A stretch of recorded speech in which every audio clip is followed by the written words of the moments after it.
right, guys, welcome. We've been doing these great roundtable discussions since we started 3D+U, and has all been kind of from stage management to casting directors, and now, of course, here with these incredible choreographers, all of whom I have had and also directors and choreographers in this room right now, but I've had the pleasure of working with in some way, shape, or form. All but one I've collaborated with multiple times, and I cannot wait to get that one person who I'm going to introduce first to actually get to collaborate with. You know her work from, of course, having choreographed a couple Broadway shows, Gentleman's Guide to Love and Murder and Anastasia, and then of course was our director and choreographer for our production of Gentleman's Guide to Love and Murder. Please welcome the incredible Peggy Hickey! Hi guys! Hi, welcome. So yeah, I cannot wait to get to collaborate with you at one point, Hickey. It's gonna, we're making plans. We're gonna make it happen. All right. My next person I'm gonna introduce is a woman who means so much to me. She's one of my best friends. The idea of 3D Theatricals, not the name.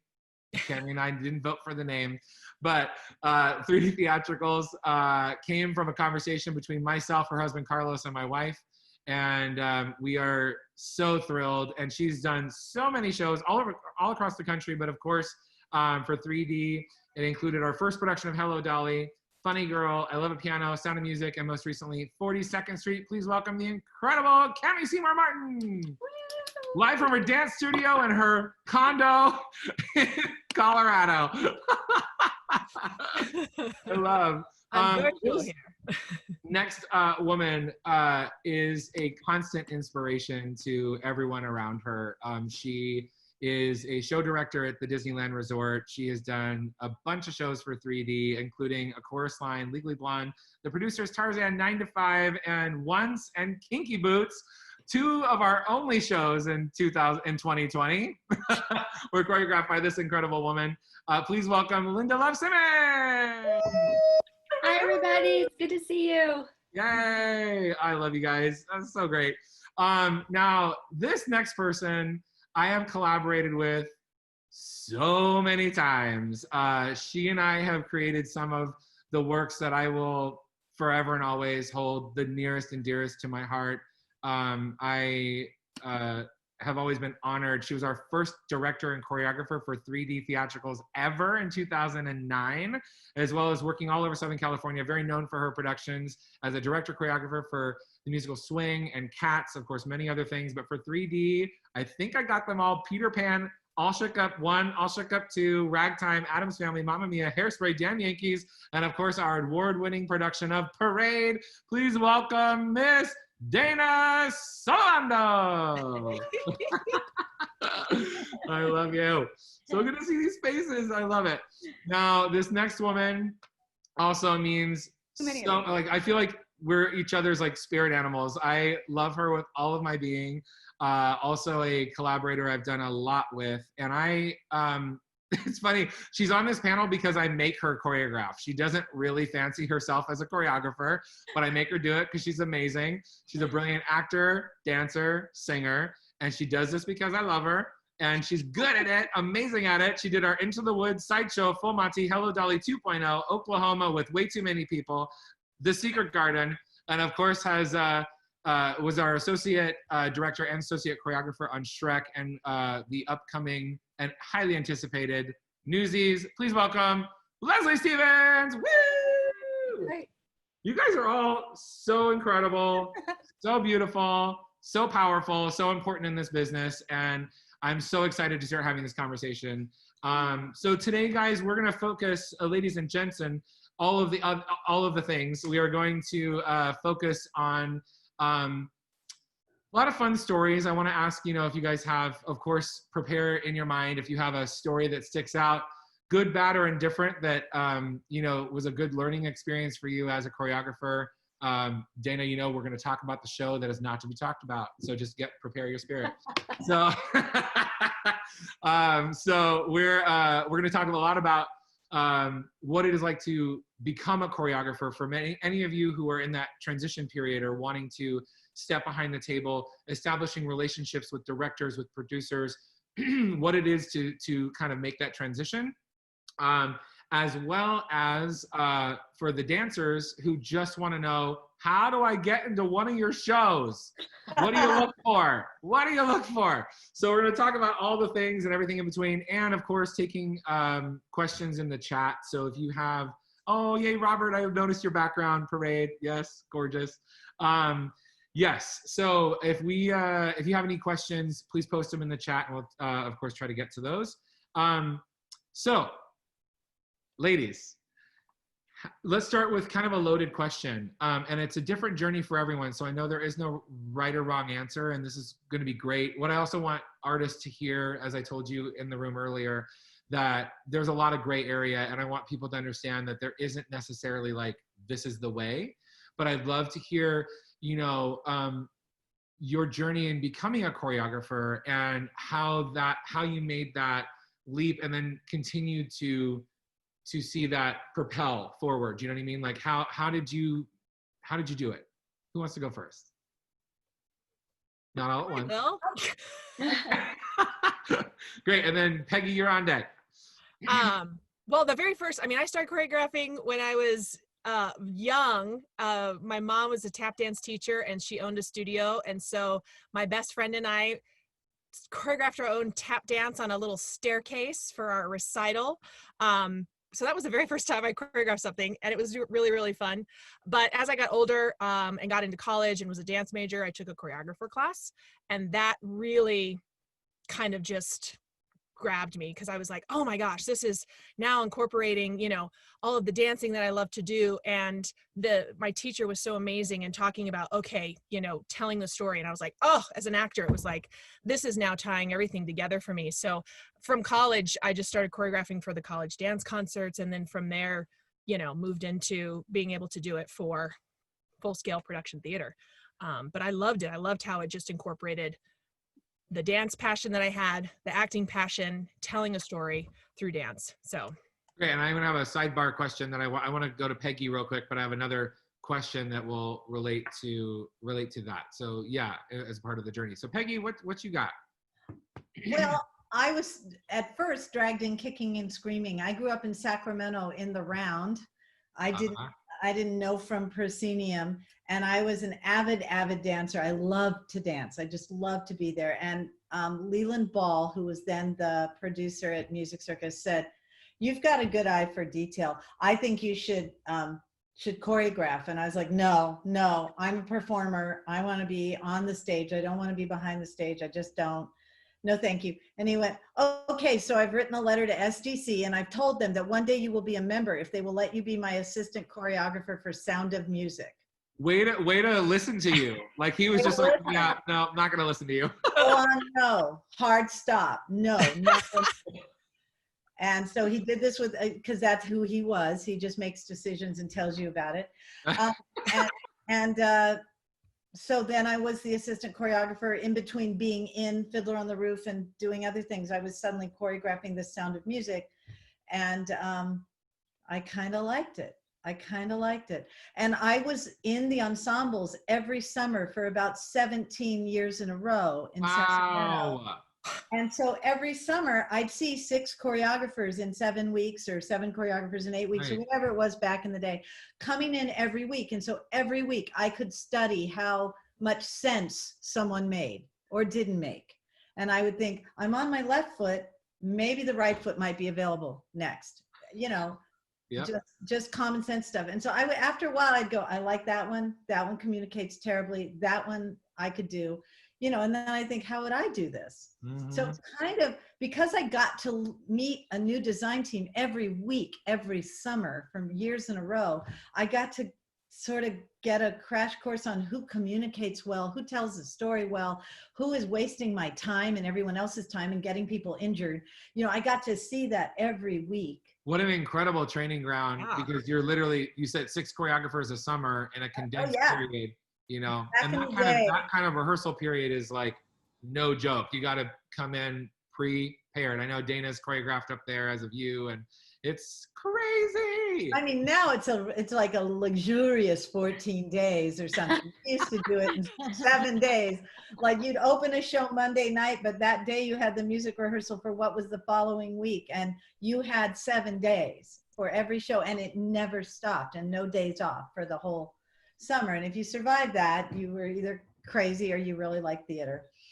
Wow. So now, unless anyone else does anyone else want to share their story or journey to becoming a choreographer, how it worked for you? I could just say something briefly, because Yes, I don't want you to lose your thread on that. But I can say that I came to choreography much later in my performing life, and I was a dancer and an actor. And those things sometimes would overlap, not all the time, but I've made most of my money as a dancer. And that's how I met Peggy. And that's Dana and I were peers that hadn't worked together, but I had also initially finally worked with her as a dancer when she was choreographing. So, but I can tell you that in high school, the drama teacher made me choreograph. Anything goes. I didn't want to.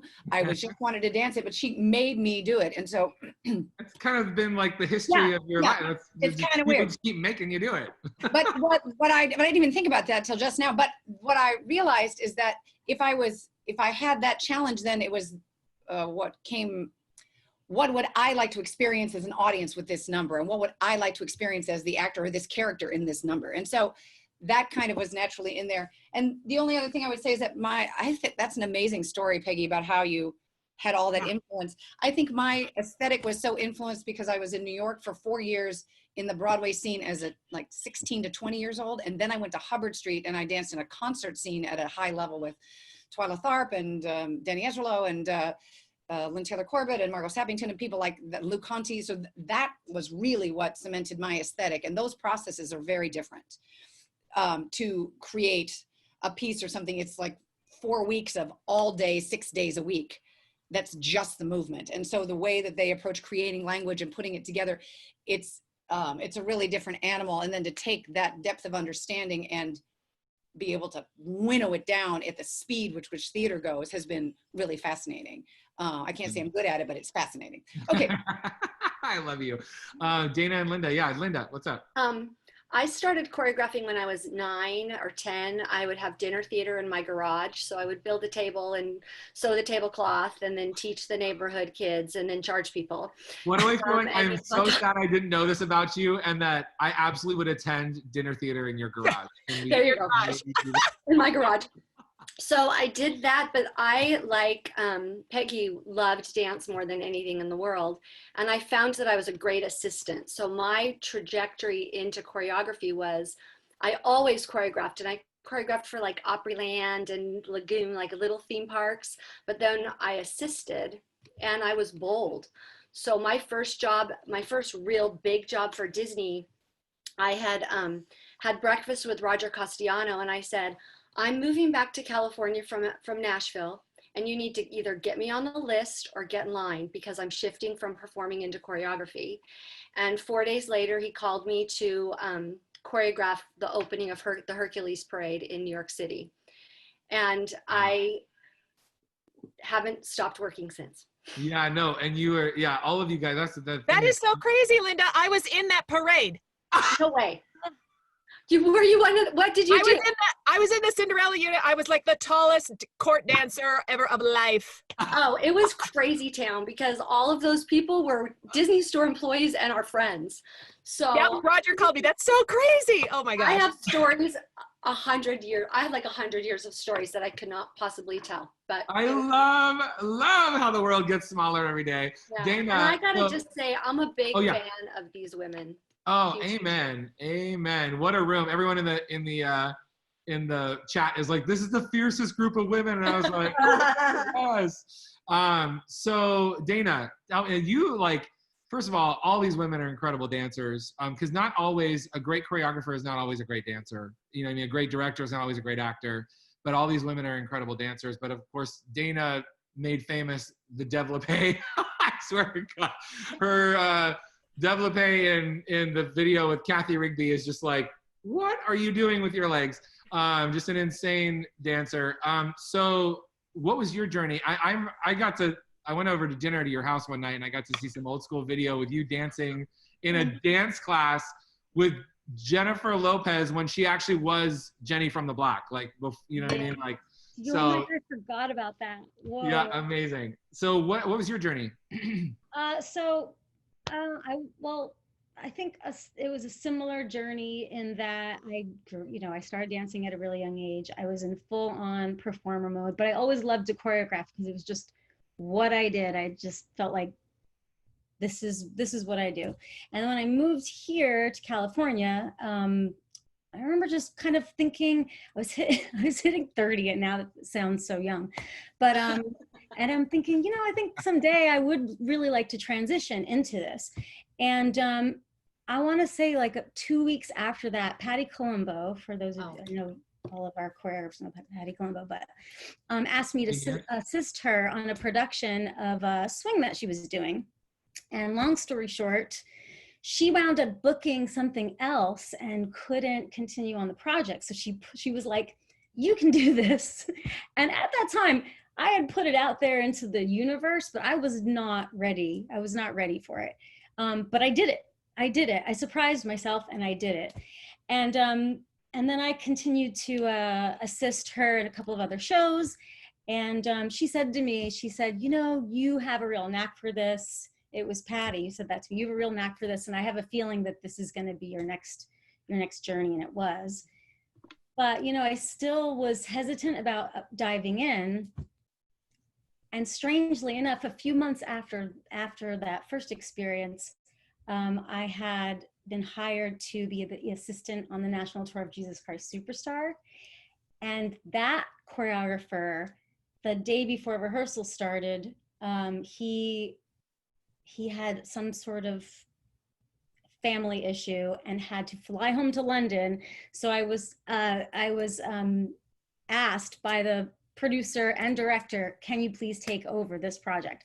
And that was terrifying for me, because it was like, this is a national tour. This is not, it's a new show, a show that I don't know. It was all new material and choreography. So I was like thrust into it in such a bizarre way.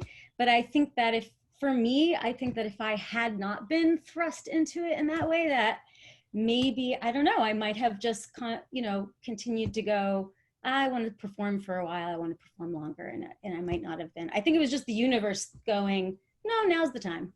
Yeah, it's funny, like knowing that about your story too, because it's like, it's amazing what you can do under pressure, you know what I mean? And like when, I know that I've heard that, oh my gosh, we were just praising her name.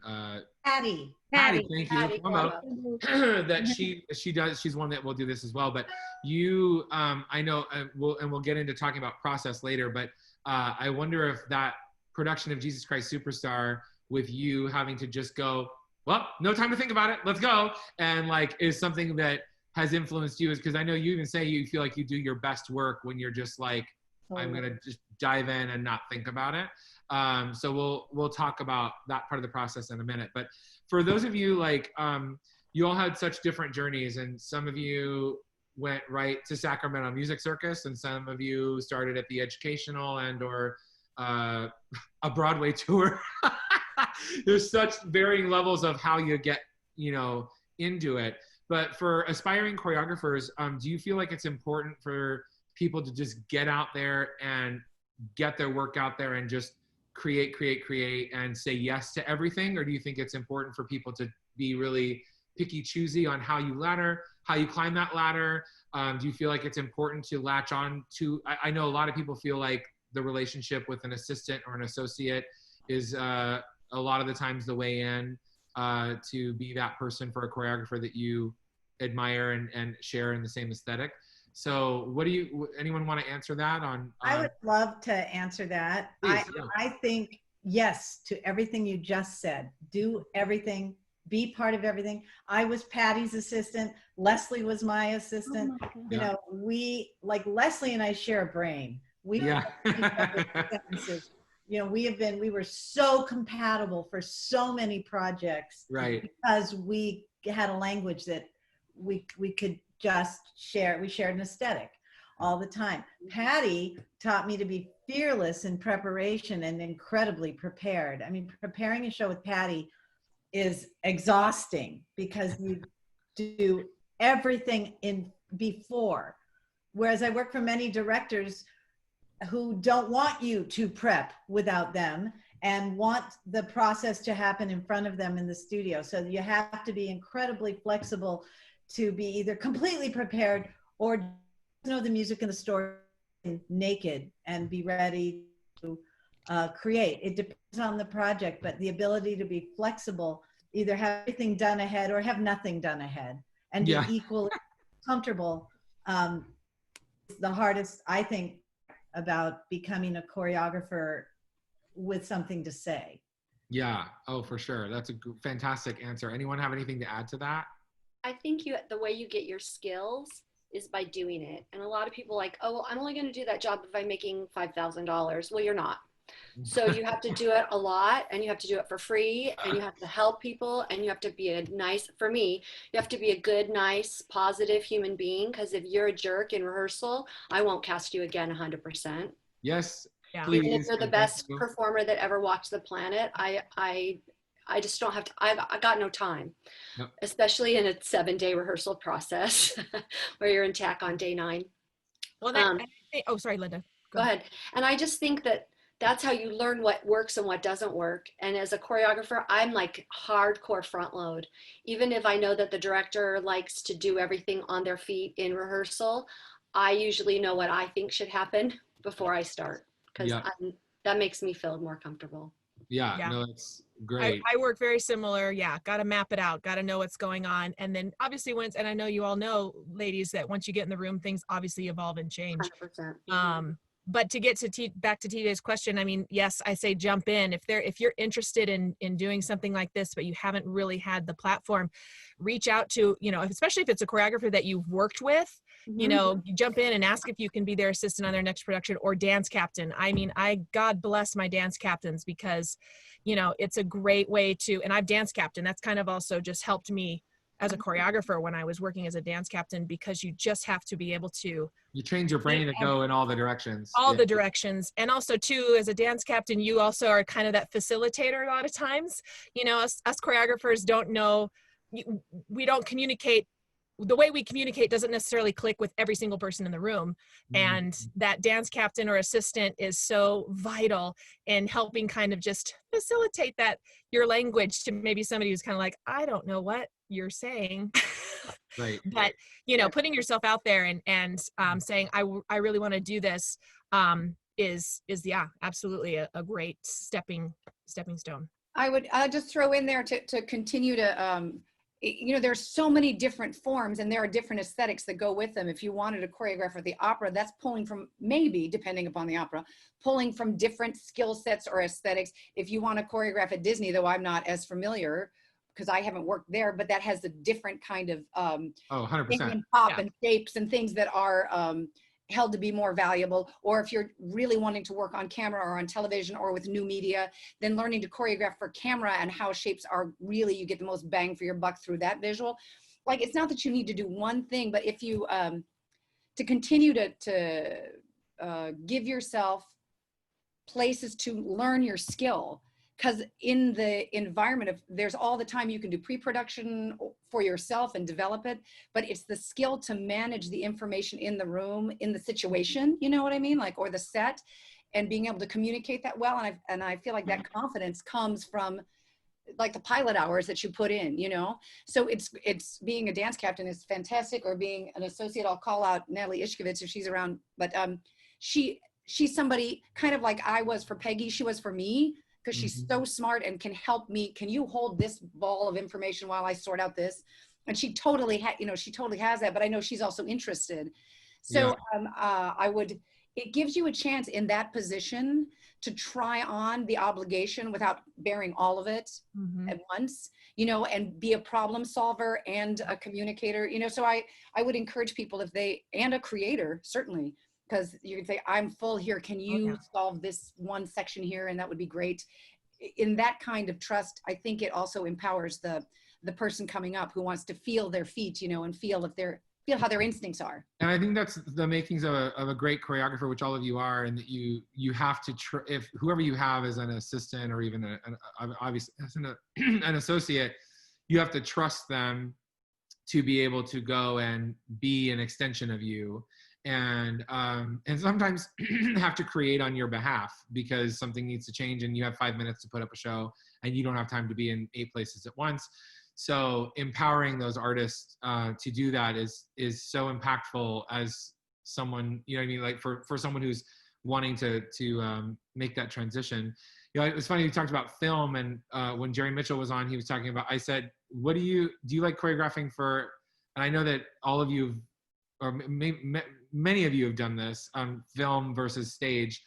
And I thought his answer was gonna be like, oh, I love doing stage the best. And he was like, oh, definitely film. And I was like, oh, why? And he was just like, because I can tell the camera where to focus. Like on stage, you have to tell the audience where to focus. You know what I mean? You don't have a camera to do that. And I was like, I never even thought about it that way, because that's just the life that we live as directors and choreographers. We have to, you know, give the audience the information as to where to focus. And you all do that so brilliantly. And so I love that. Like, I feel like what we do is harder and cooler. So, hey.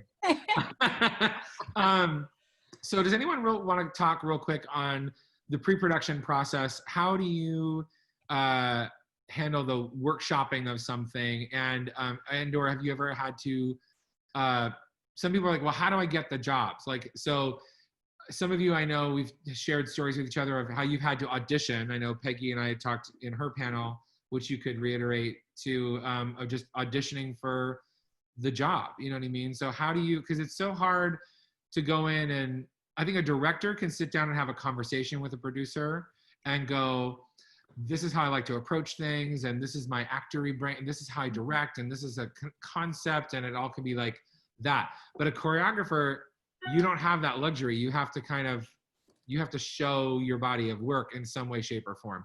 So yeah, how do you guys approach that part of the process, development and everything? I call it $40 in margaritas. I get a bunch of dancers and I say, I don't have money because this is regional theater, or this is Broadway. I mean, even on Anastasia, we work for $40 in margaritas. And I will try to get as much done in 3 hours and then turn on my jacuzzi and make margaritas. This is my kitten, by the way. Hi, Katie. Some things you can't do until you're in the room for lots of reasons, but anything you can get done ahead, at least to have structure and storyline and table work figured out, storytelling. Like, this is going to be a big pinwheel, and then that's going to be a partnering section. Now, oh, let's get the partnering sections done. You know, so I try, but you don't want to take advantage of people either. You know, when I used to prep stuff for Patty, it was just, hey, come into the studio, and you just went. There was no anything. We just went, and we danced in parking lots and under trees. And I just remember prepping ridiculous things in ridiculous places with her.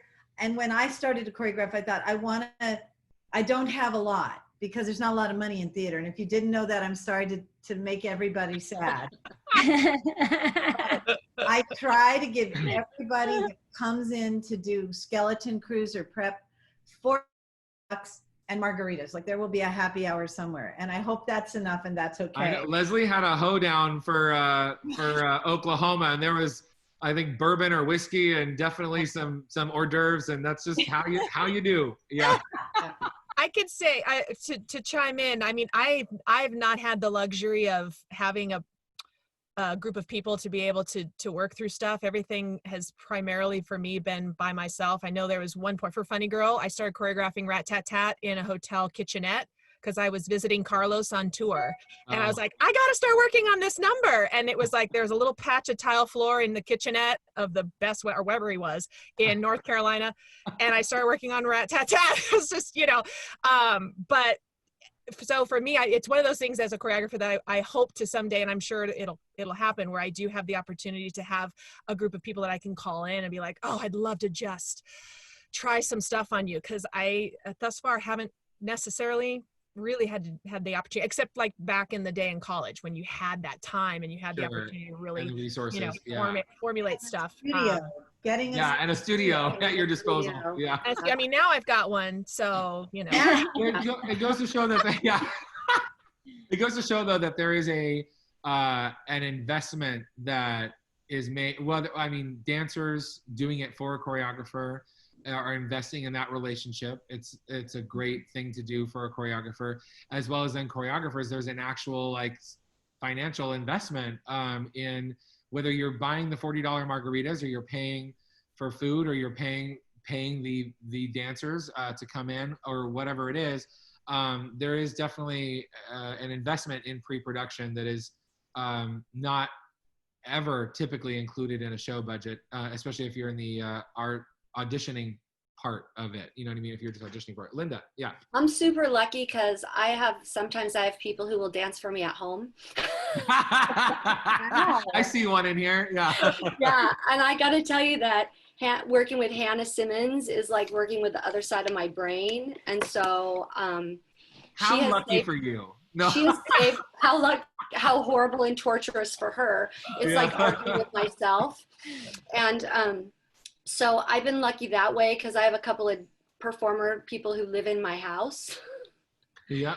You know, Yeah. but I And think you if have, you're you have like a singer moves really well brain, and then you have your crazy dancer, and then you have three totally different women in your house to go like, can I workshop this on your brain? I mean, that must be nice. I just ask everyone. I like when I'm doing marching band stuff, for Disneyland Band or stuff, I'm all, I need you to help me with this. So I have decided that I know a lot more with the help of other people. Yeah. Amen. Yeah, it's collaboration is everything. So for those of you, I think actually all of you, and I keep telling Leslie, you were in the process of directing and choreographing a show when COVID happened. So all of you are directors as well. So I want to talk about that really quickly, because especially I think at a regional, it's a very controversial kind of position, I'm going to say, because people always are like, well, something's going to get left out. Do you know what I mean? Like something's going to get forgotten about. And a lot of the times when, not all of the time, but a lot of times when people are hired to direct and choreograph, it's usually to recreate a show that has been done before. I guess not always, but I know like, you know, Peggy, obviously with Gentleman's Guide, and Dana with Cats, and Cammy with 42nd Street, and you know, so on and so forth. I mean, now it's not always the case, because I know it just isn't. But what is your process when you're tackling both jobs, and how heavily do you rely upon your assistants and your associates in those moments? And also there was a great question that I forgot to ask in the room, which was from Dylan. How do you get through a process or get inspired by, like, well, let me actually do you have a process that helps you tackle things you don't necessarily feel inspired by? A great question. Great question. So yeah. Mm-hmm. Maybe start with that question and then we'll go into mine. Oh, sure. Oh, Well, God. Leslie was with me at the Goodspeed when I was doing a show called King of Hearts. And it's a show about a mental asylum. And it was very upsetting to work with that subject matter. People that taking seriously mental illness, and yet suddenly they're doing a big dance, a big can. And we had a director who was from the school of, what's it called, that special? Viewpoints. The Viewpoints, which I had never heard about, which is a whole school of directing and staging. You go left, right, you go up and I go down. Oh, Yeah. Learning about architecture, and it was a lot. It was a lot to take in, and it was a lot of expectation with no expectations, and boundaries with no boundaries, and trying to understand the process, what they wanted, when the process itself seemed to be the director's goal, not the show, the process. And I don't know how I shouldn't have even answered this question because I don't know how that happened. I learned a lot about the viewpoints, and we did a show that actually we heard about for years that the Goodspeed was very proud of and loved. I still have very little memory of how it happened, except that it changed every single day. And I think that's the hardest thing, because the choreographer is the second banana. You are always the princess. You are never the king. You are always the second chair. The decisions about your work and everything that has to do with your work are not yours. And to me, that is the elephant in the room with being a choreographer only. When you become a director choreographer, I swear to God, it's like the clouds part and the sun shines, and the story you've been trying to tell is much easier to tell now. Yeah. Because it's your, it's not a collaboration, it's yours. Yeah. Yeah, and yet I know I'm a good collaborator because I've collaborated for 30 years with every possible temperament, from easy peasy pussycat to crazy suicidal maniacs. Yeah. So, but it's a different thing when you, and I'm sorry to interrupt, but it's a different thing when you're collaborating for 30 years, and that's an incredible thing, because you know some of the best things come from collaboration because you challenge each other, and it's hard when you're the only person because it's, you know, no one's going like, hey, you know, or whatever. But I can imagine, like you said, clouds parting and all of a sudden you hear the heavenly choir, when it's like, I've spent 30 years not being able to be the person to say this, and this is going to happen. You know what I mean? Like you've been like, I want this, and this to happen. And then you have to get it okayed by someone else. So I can imagine how it would be wonderful. It depends, like you and Leslie, you and Dana are great partners. Something about your chemistry works. And I can't speak to everyone else, but I know from working with Dana and working with Leslie, you know, that the collaboration you, TJ, have with them, your ability to— I've had that with all of them except for you, so we got to do it. But your ability to pass the ball. Like for me, Larry Raven is a partner Yes. that I've worked on a million shows with, and we are completely partners. Yes, he has the last word. Sure. He is the director of title, but we share it completely. I've cast things for him. He's cast things for me. He's running late. I will stage a scene. And that's like when you really see the great work happen, when you have a team that really is a team, you know what I mean? And you don't have a dictator. And that's exactly when you trust each other, and finding that trust. And honestly, directors, when I direct now and what I do with actors, and I do my best to empower them. And at the end of the day, I'm going to have to decide a direction. But I want everyone to have a voice, and I want everyone to own the product. Yeah. And Does anyone else have any?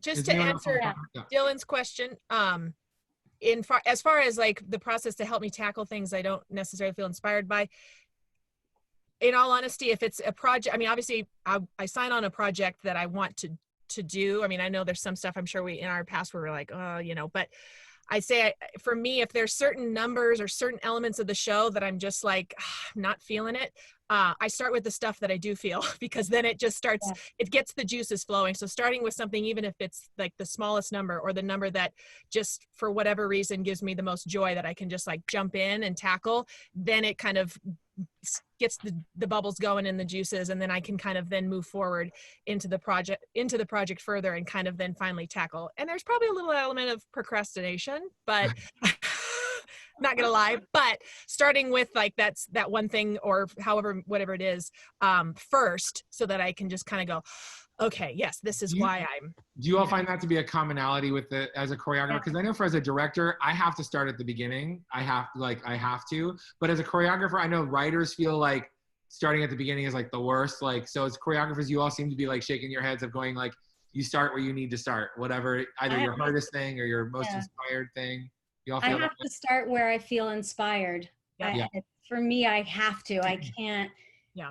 I'll get like, you know, blocked otherwise. So I always I try to start with something that inspires me, but that's a bigger number.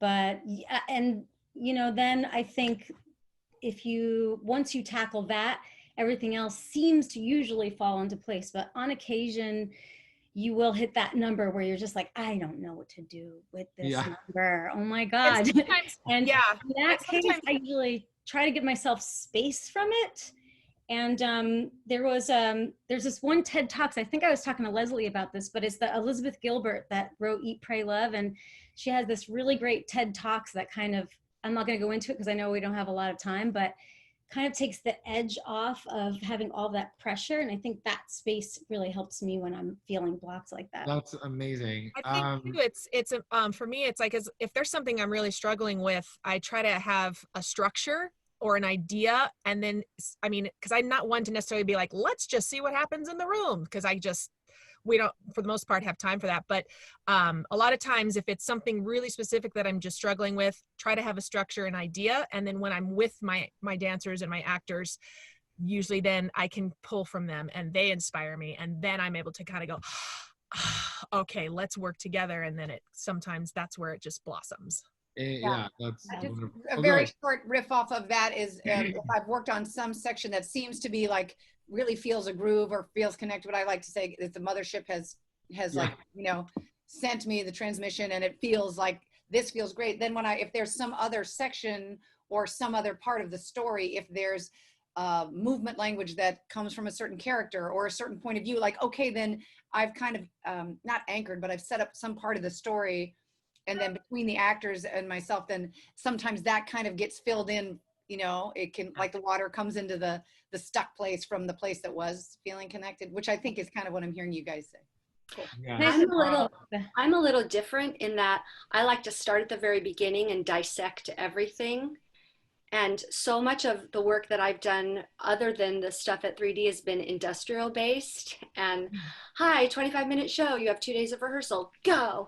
And it's a revusical and you're doing Barbie numbers where it's like a 60s number and then you're doing a waltz and it's like the stylization is all over the place. And so I have to kind of ground myself in, this is a fugue and this is a waltz and this is, and you have to go linear. I have to go linearly, and then I just write crap down.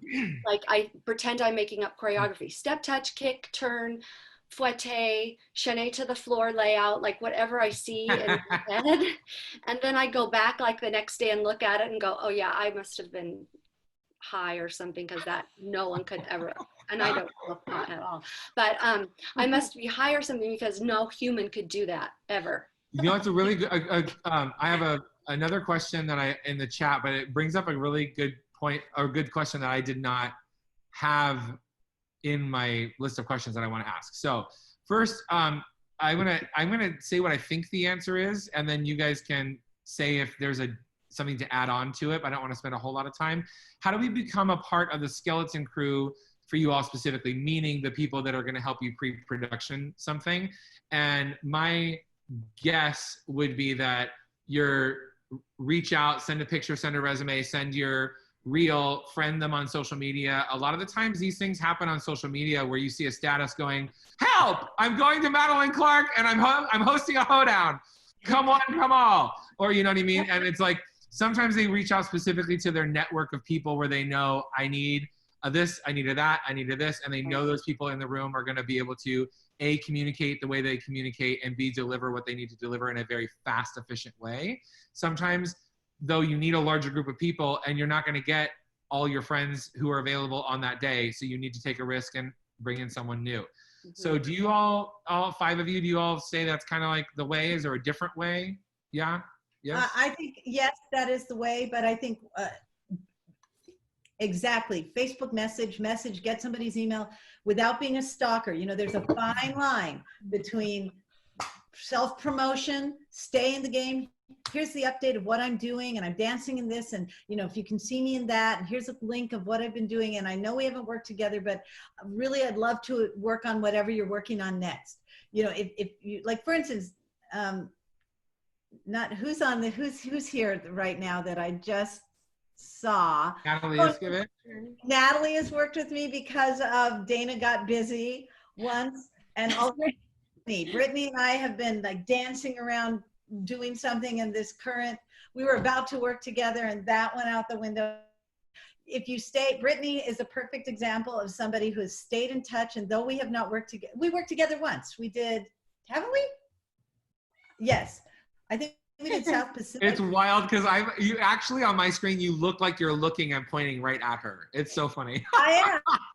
I'm pointing at you, Brittany. But you know how I got a lot of my jobs is you just stay in touch, send those emails. Like I made myself a rule that every day, I don't do this anymore, I would write one email or one letter or one card or make a phone call, one thing towards working with other people, working with a director I wanted to work with, or at a theater I want to work with. And it's exhausting, and it's sometimes nothing back. You're throwing stuff out to the universe, but you just have to keep reaching out. And I will come up on a project that I need 14 people to figure out if we can do a pinwheel in a 6-foot space, or if now we can maintain 1.5 meters distance between everybody and still fill the stage and do something interesting. That's the new question that I get all the time. Can you still do what you do with space between people? Yeah. And that's a whole nother Oprah, because it's like how people keep talking about how are we going to get audiences back in the theater safely. And I'm like, you know what? It doesn't matter what you do with your audience if your cast has to be in a mask and socially distanced, because you can't do theater that way. You just can't. Like, unless you're doing I Do, or last 5 years with a real life married couple, like you're not going to really get to do these mega shows that we've all done before, because you have to be able to touch, you have to be able to interact, you have to be able to lift, you have to be able to kiss, you have to be able to do all these things that, you know, you're literally sweating on each other. You know what I mean? A dresser has to be able to help you into your costume or out of your costume, and be able to then take your costume and hang it back up, or laundry. I mean, there's so many things that, you know, beyond the actors on stage and beyond the audience, that is like, you know, and it's not a gloom and doom moment. It's just a kind of like a, you know, how are we as artists then gonna, like you said, Peggy, how are we gonna evolve what we do, and how do we continue to create until we can do what we all love again properly? You know what I mean? Well, I would tell you that our production of Anastasia in Holland is currently reconfiguring so we can perform the gist of the show without touching each other. And we're going to use our video walls to project the dances, because we have footage. We're going to have to innovate. You know, Utah, we were, until equity shut us down, we were actually coming up with protocols to rehearse and perform in spite right now during, you know, it will not be normal for quite a while. So what are we going to do? We're actually creating protocols to figure that out. Maybe we film some sequences and we project those while we sing and we swirl. And that's the thing, though, is that like you had the luxury of Anastasia having that footage, but if you had to film it now, you know, you wouldn't be able to do that. So, but yeah, so I have one last question before we transition into talking about dancers and or singer mover people who want to. How do I book the show? How do I get to work with y'all?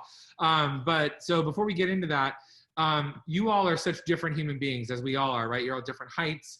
And I know that when I was performing, you know, Lee Martino was like choreographing everywhere, and tall people would go in for her and go, I can't do that. Like, I have way more real estate than you do. Yeah, like I cannot, you know, I can't do that in that amount of time. So, and there are some tall people that can navigate that. But I mean, how do you guys take into account that like Dana is not Cammie and Cammie is not Dana? Do you know what I mean? And how do you choreograph thinking about that? Or do you just kind of go, they can or they can't? I got to choreograph for my style and my body, and they can or they can't. You guys I do like a little in between both of those ideas, because I think that I do try to take that into consideration, but also I'm gonna feel creatively inspired by what my body feels of course it wants to do. So there's a style that comes along with that. But yeah, so I think some place in the middle of both of those. Yeah, it makes a lot of sense. It depends on the show for me too. Like producers, showgirls, they're going to be tall and, you know, do the showgirl thing. But Tarzan, they're going to, you know, be all to the ground. low. And so, you know, if you're too tall and you can't walk around like an ape, this might not be the right show for you. And for tap dancing, you know, that's it's a different kind of ball of wax. And for that, I gotta say, it's definitely more what inspires me. I mean, I really like to choreograph with the music. I'm very, I try to be very musical with how I choreograph my tapography. And I can tell you that that's definitely something that I look for in my audition, especially with tap, is to see not only you executing the steps, but how musical you are with it, because just executing the steps, is one thing, but being able to have musicality and being able to interpret the steps and do it with the music is a whole other thing. And so for me, speaking of, tap choreography specifically, I definitely probably lean more toward what I want to just do and what I'm inspired by, and then have to find the people that can execute it. Yeah, execute. right. And I mean, luckily with tap too, it's like that's kind of a pass or fail moment. Like you can or you can't, and your feet move that fast or they don't. And so that is a blessing there for sure, and a curse, because I know that like when we cast a tap show, the amount of people that walk in are so much less. So I would say to anyone here, if you don't tap, learn, because you go to those auditions and there's far less people to compete with. Especially leading men. Who is pointing? Peggy's pointing. No. Oh, Peggy, you're muted. You're muted. Linda, about it depends. Do you hear me now? Yes. Yeah. It depends on the show. Like Anastasia is a short girl show. The producers is tall. Nice Work If You Can Get It is anybody who can tap. And this year I did Kinky Boots, and I'm doing it again, we hope, in August, September. We'll see, probably not. But it was a type of guy that it was a delight to cast, because there are a lot of the guys that I had to cut when they couldn't power the girl over their head and they weren't able to play the lumberjack. It was a delight to have that audition in New York and see so many men and cut all the guys I normally keep and keep all the guys I normally cut. It was a delight. And that's the fun of a career, where you get to do so many different, Peter Pan needs a kind of guy that is really different from the kind of guy. Cats. Yeah, exactly. Yeah, and Cats is so, and Newsies. It's a chance to work with out of your style also, because I'm tall. I was Patty Columbo's assistant, and that's crazy, because we all would joke that she's a 1E and a 2E and a 3. She does like 6 movements in the time I do. I'll change. Yeah. Totally true. It's totally true. True. Oh my God. Yeah, her stuff is death defying. I mean, it's no one. It's literally you just like joke. Yeah, it's amazing. So as a choreographer, you have to spread out to past your comfort into style, like men's dancing. All us women, we're all women here. We've all had to create men's numbers. Yes. Yes, exactly. That's one of my favorite things to do. I love doing boy. Yeah, I remember you were like, Yeah, with Dan. Yeah, you and Les. I remember like so much about Dana and Leslie having collaborated with both of you. You guys both gravitate towards like, I get to do the dude number right now, and you like love it. I love it. Yeah, I know. So now kind of transitioning to the other end of this, how to book a job with you ladies. So what are the things you really, and don't just say technique, because that's like a cop out, because I mean, come on. So what are the things you really care about and you look for when you have a room of 50 people, 100 people, 20 people, whatever the size room, but you know what I mean? Like, how do those people elevate and end up getting cast? Who are the people that you're like, that one? I know sometimes it's just one of those things where you can't explain it. It's like the thing that's in the person that you're like, I can't help but watch anyone. I remember like when Natalie Iskevich came in, we were like, I can't help but watch that. Or Hannah Simmons, same way, or Brady. I mean, so many of you in here, you're just like, my God, like you can't help but watch them. But so what is it something you really, really care about when it comes down to casting? And then on the other side of it, what is a pet peeve of yours that no matter how good they might be, you're like, nope. What is something that gets someone off the table for you? I want you all to give a concise answer on this. Well, I'm gonna just quickly jump. I didn't mention on the last one. I'm more moved by because I'm kind of a hybrid animal. Even though I danced for so long, I'm really an actor and a. I knew you as an actor first, so that's what it was. I remember me and Dana for Parade. We were like, I wonder if she can dance, and like we had like dance on your resume, and then we were like, oh God, please dance. And then we were like, you're this beautiful, brilliant actor. So yeah, you are an anomaly. So continue. So being that the case, and I gigged as a dancer for decades, so I'm very familiar with what it is to like come into a movement audition and having that be your entire calling card of, yes, put me in your show because I can make this look like a conversation, or I can embody something that maybe doesn't have. I'm not looking for me, and it's not really a body type thing per se, because it depends on the piece. You know, what is needed in the different. Oklahoma and Chorus Line are not the same thing. Yeah. No, in the different stories. And but technically I do have two things that I really enjoy. One is people who love plie. It doesn't mean being affected or phony balletic. It means the connector piece between stuff, so it's seamless. And that's what I teach too. Why you not love plie? Why you not love plie? Like, and that's in your high heels and everything. It makes stuff seamless. It can still be pedestrian or whatever, but it makes stuff go together. And that's where training doesn't have to be phony articulated balletic shapes. It's integrated movement, you know. So I love me some plie worked into your gig, right? I love that. And one thing, please, just for the F of it, I don't care if you're a fabulous singer and you just want to sway, know the difference between facing forward and facing the corner. Just please know that, like, because I'm a wonk on quasi or effacé, not because I'm pretending we're in Swan Lake, but because the shading of the body says something different. And you don't got to do all of that with the legs and the feet to have the shading really mean something. So, you know, that's easy enough to learn for anybody. So that's my picky bitch answer. Love it. That's great. That's what we're looking for. We want the next picky bitch answer. Why don't we go to Linda, please? I really like people who go for it in the room. So if I'm giving them a piece of choreography that is, Kinky Boots is a perfect example for ensemble. Some of the different shapes and sizes and ages, the ladies and men were like, this is so hard. I just want to see that you're going to try to do whatever I tell you to do. Yeah. And I want to see you try. And I watch really closely for energy. If I see somebody like trash talking off in the corner, and you know, if somebody's really great, for example, one of the guys that was in Kinky Boots played a role at Disneyland for me as Clarabelle the cow. And I didn't even know it was the same guy. But I loved his energy in one show that he got cast in this show as well. So I look for energy, because in 7 days, you don't have time for anyone to complain or say, this is too hard. And we'll call the It's a great, ambulance. can I like say, get a high sign that this is true, and that you probably, I know I watch people more on the sidelines than I do when they're actually up performing. Yeah, I watch them learn. Everything about how either insecure they are, which can go one way or another. They either make it about themselves and they're shutting down, or they make it about other people. And it's watching people on the side. So that's a really great point. It's just talking about watching people be catty. Yeah.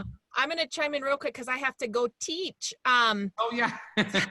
So I got to go. I got to teach to work with some kiddos. But just to chime in real quick, it's very similar to, I mean, I'm sure what we all are looking for. But for me, it's, you know, how are you interpreting what I'm giving you as, you know, making a choice, you know, whatever kind of character, depending on the style of the show, what time period are we in? How would you move? How would you stand? Even within the choreography that I'm giving you, I want to see you bring something to the table. And I want to see you bring something specific, whatever choice that is. And it can be, and I'm sure we've all seen some very bold choices and we're like, that wasn't necessarily on par, but I loved it because you did it and you went all out for it. And it's like, and then I know you're open and accepting to then, you know, be able to try something different. So for me, that's definitely what I look for.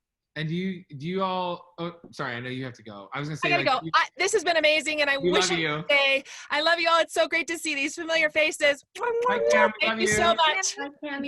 So how do you guys, before we move on to Dana and then Peggy, do you guys all feel also that how quickly you learn in a regional process when you're having to move so quickly, that the pace at which someone learns can sometimes be even more important than how well they dance or whatever? I mean, and I think it can be, and it depends, I would say, on if it's a really dense dance show or if it's a more movement-based show. But but the basics of being able to follow the rhythm and the shapes, like, there's only so much you can do if someone really needs a lot more time to organize their thoughts, you know, then that's not a good fit for any of us. Yeah. You guys all feel the same way about like just how fast someone goes? Yeah, I think it depends on the show. I think sometimes it's going to be really important because we have these crazy fast schedules, and other times, you know, it's a little more forgiving, and you feel something about a, you know, performer that you have a good, you know, vibe about, and you really, you know, want to take a chance. And yeah, you just go, that's going to be my project, and it's going to be totally worth it. Yeah. Yeah, exactly. So Dana, while we were on you, what is your something you look for that helps you make someone really castable to you, and then something that you're like, please Lord, don't do this when you come in for me? I think it pretty much mirrors what you know, some of the other ladies were saying, but yeah, once you're past the basic, can this person handle this choreography, I think it comes down, I'll always pick someone with more personality, who can bring a character to life, who can be brave, who is fearless, than I will over someone with perfect technique. I love perfect technique, that's great, but I'll always go with I always go lean toward personality. And sometimes you just get, I've learned to trust my instincts too, you know, you really, sometimes you just get a vibe about a person. Yeah. And huge pet peeve is, I think Linda, like you hit the nail on the head. It's if you get a sense that someone is being difficult in the, you know, in the audition process, they're going to bring that with them to the rehearsal process, and that's going to slow everyone down. It's going to make the process not as enjoyable. It's, you know, and it can bring a whole production down, you know. So really we watched it happen, you and I together. People who are inconsiderate of others, other actors in the room, people who are, and I think the fact that, I think I made that comment that one time about the spatial awareness, because to me, that's being inconsiderate of the other people around you. If you don't. Oh yeah, so no one was in the room when I said that, but I remember being behind a table once, and I was like, oh man, I was like, I really loved this dancer. And I was like, wow, they are like giving it. And this isn't someone who's in the room, even though someone who's in the room has had this thing about them as well. But they were dancing everyone to the point where they were like not holding their spacing. And they were like not a part of the group. They were just like all over, and you couldn't help but watch them. And I was like, holy crap. And Dana was like, nope. And I was like, what? And she's like, they're not holding their spacing. Like they're not, it's like about them. They're not about the group. And I think that that's such a valuable piece of information, because I was not looking for that as a director. I was just going like, oh my God, I love the spirit. I love the soul. I love their technique. I love blah, blah, blah. And you're like, that is going to be a nightmare for me to try to contain that in a group of 20 people. There's no way. Yeah, there's that fine line between being free and passionate and not feeling so confined, but also, yeah, just being aware of holding your spacing. Yeah, it's great. Peggy, same question. Well, I've paid the, hey Leslie, I've paid the price twice, at least twice, of choosing a dancer for pure technique. One, even I was told by others, that's all you're gonna get is technique. You're not gonna get any face, you're not gonna get, don't hire that person. But I was so seduced by the technique, I went with it and regretted it. It's happened more than once. So that's not to say if you have fabulous technique, you can't be a wonderful colleague and good person. I admire that and I encourage it.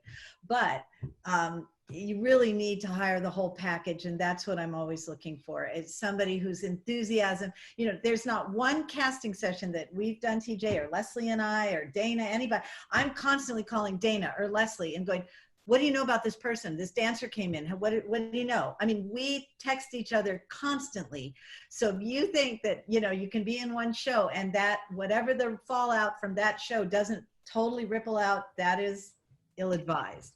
We all know that we're going to have 14 days or 3 weeks or whatever we have. The pressure will be high to get it out and be brilliant. And we want to make the right choices. So whenever new people come in and we go, who is that? Who is that? And I go, resume, Dana Salamondo. Oh, Leslie Stevens. I'm immediately texting them and going, how are they to work with? Because we are in love here. We are just in love. And we are all really honest with each other. You know, we don't want to, I don't want to throw wet, you know, water on somebody Dana loves or somebody Leslie loves. But if I know something, I think about it. You know, I've had some important phone calls about, you know, somebody could get a job that would take them on tour or take them to Broadway or take them, and I think carefully now about what I say.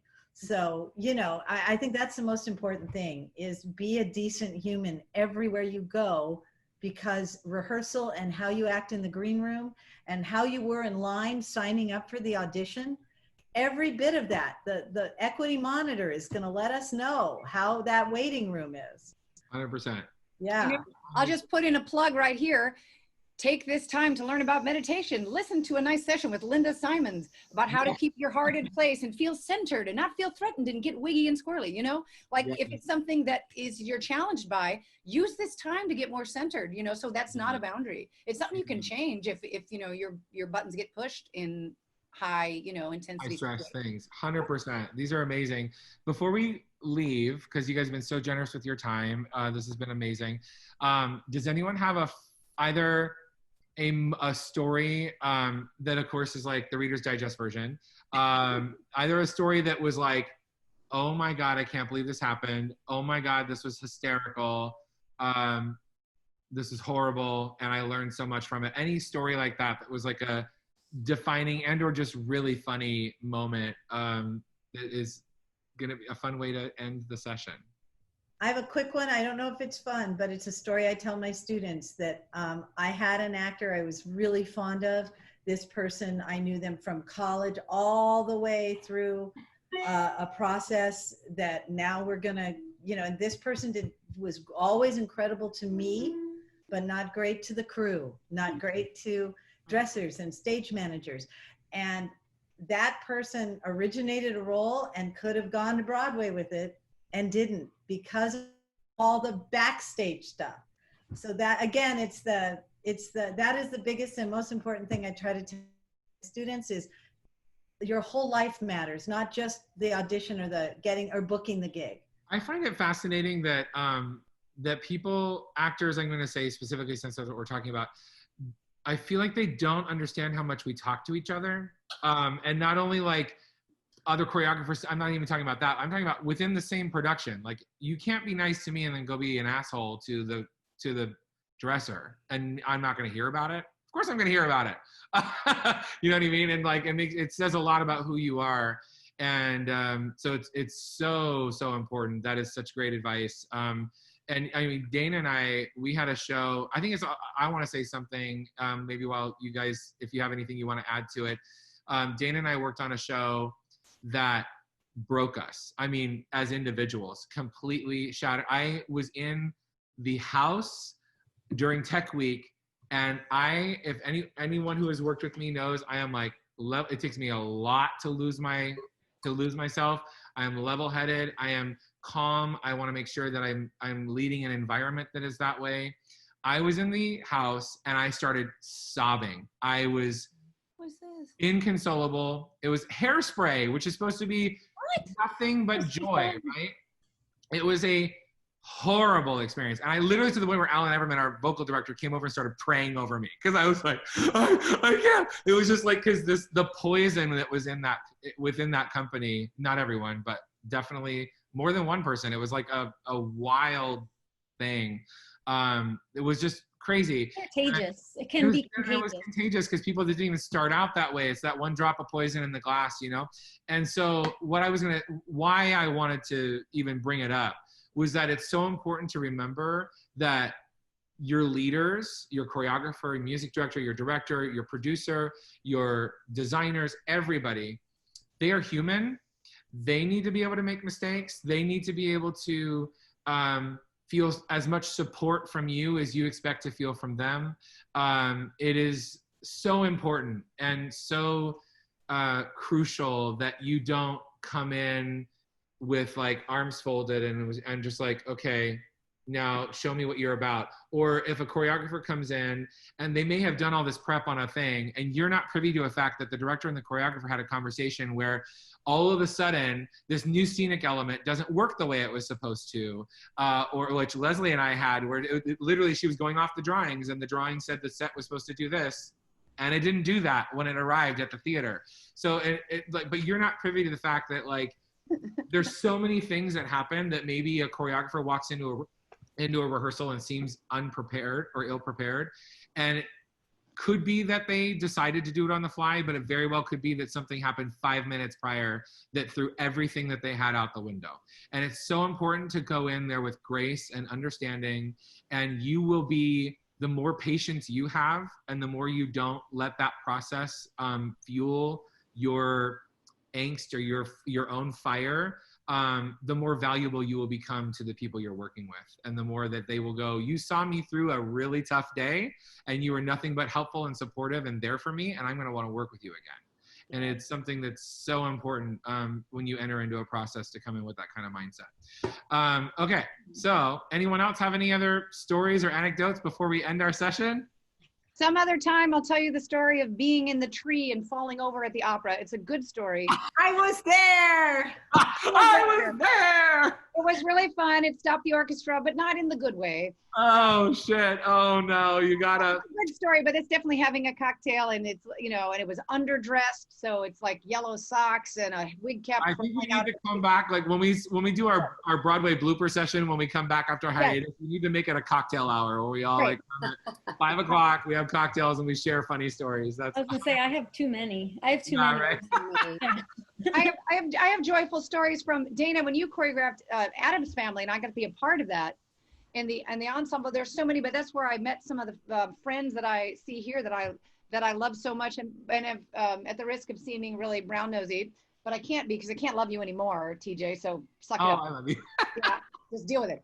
But is that creating the environment where the individuals are, I mean, genuinely value to be collaborative, creative people in the room.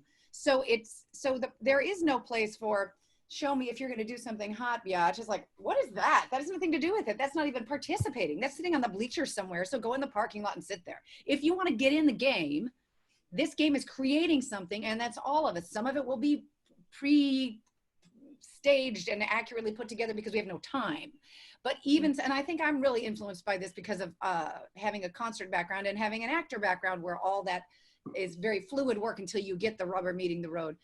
But we are in it to create and like problem solve human stories together in this limited amount of time. And that's the turn on, you know? So this is what you create consistently, which is why I happily let you drag me into all these choreographic situations, because I love having that experience with you and what you set up in the room.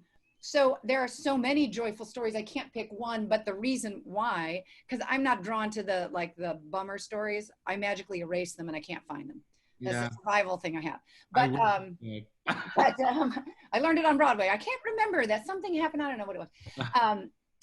But I just appreciate it so much because it makes all these joyful things, not only where something went well, but like somebody stepped in. I keep looking at Dylan, stepped into their own artistry because they were encouraged to. And it's I watched Dylan transform as a performer during Addams Family. It was my God. Yes. Wow. So these are the payoff things, and that kind of work ethic transfers to, I think, takes a group to, if you had the great opportunity, like Peg had to work with people and then take it to Broadway, but the quality of like investment in the story, you know, it really is helped by leadership at the top. I know choreographers are trying to set that up, but I loved, I mean, just because I'm looking at the two of you together, you and Dana, like that experience was so beautiful because it was allowed, and Peggy is well known for having joyful, like cocktail party feeling in rehearsal, like a joyful celebration together. Really, you know? Like about each and every one of you. That's why like you will always and forever have a home with us. And Peggy, like it's only been one. My sister was texting me just going like,